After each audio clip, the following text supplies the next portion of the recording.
Hey friends, Michael McFarland here. I'm going to give you the Lake Fork Daily Rundown for May 18th and 19th. You thought I forgot about you, didn't you? All right, May 18th, Monday. Let's start out with some typical stuff. Water temperatures 72.2 in the morning, 80 degrees by the end of the day. It was one of our first really low or no wind days in quite some time. And it was following Saturday's massive floods, which brought the lake up 5 inches. The lake, 403.5 on Sunday, which was 6 inches over pool. 403.35 on the fall. Remember, this is yesterday, May 18th. Visibility, 1 foot. The main lake is still looking really nice. I call it Lake Fork Green. That's my favorite color. In the fall, I like seeing it to be gunmetal blue. That's also a really good color. But that was yesterday's lake conditions. Yesterday's fishing, I had a full day trip and an evening twilight. It's a grind, folks. We're catching fish, but we're not catching any patterns, and they most definitely are not on the typical patterns that they should be for May. There are fish in all of the water column.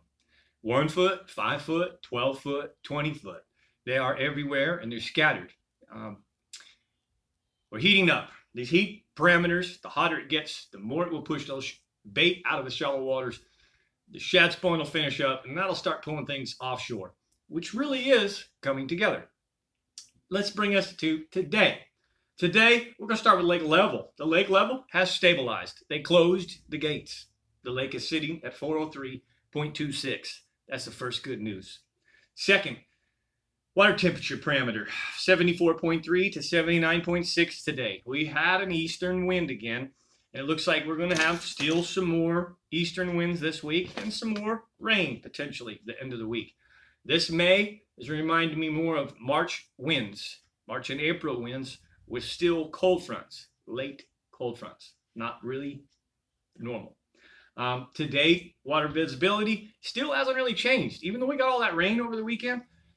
Up north and some of the backwaters kind of did get blown out, but the main body where I'm really concentrating, probably from the 515 bridge west to the 154, it's beautiful water, Lake Fork Green. So no issues there. Full pool and stable. Really, it's a few inches over pool. Again, junk fishing. Man, I don't think I've caught fish in the same location 2 days in a row in the past 2 weeks. Just got to hunt, got to stay hunting, got to stay the course. Have to grind. There's nothing wrong with grinding. That's part of bass fishing. Heck, that's part of anything in the outdoors. If you're a hunter, you grind to get you a big buck. You pay your dues.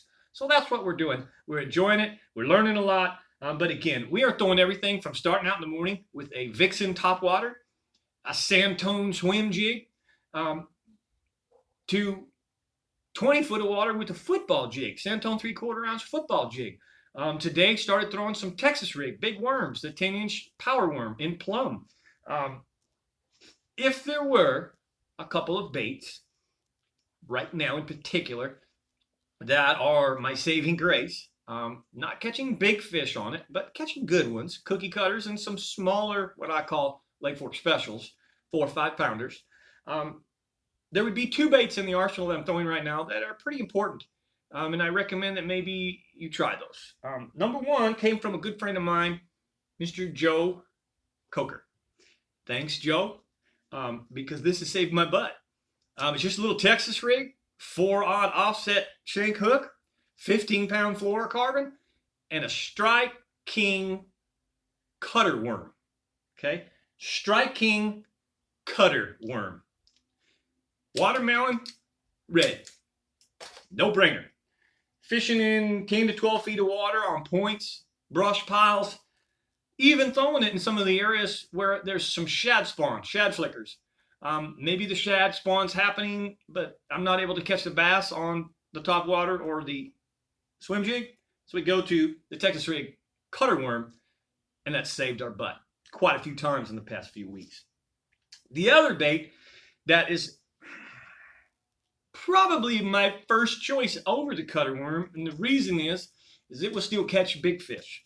I caught about a 5-pounder just a few days ago on it, and that is the finesse jig. Sand tone round head, the round ball finesse jig, Mexican heather. You can put a bunch of different types of trailers on it. I prefer smaller trailers, so you could use like the small rage craw. In this case, I have used the Reaction Innovations Smalley Beaver.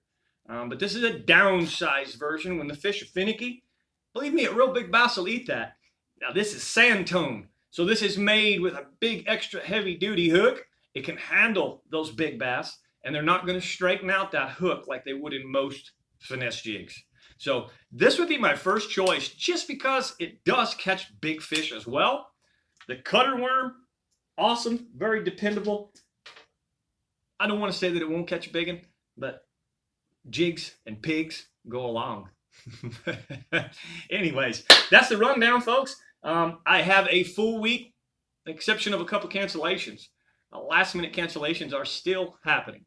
If you're interested in getting out with me, learning something about this offshore fishing, now is the time. It's just beginning, and it's only going to get better and better and better over the next 6 to 8 weeks.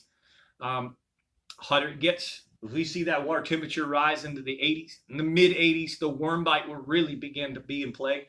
But now's the time. So I do have this Thursday open and this Saturday open.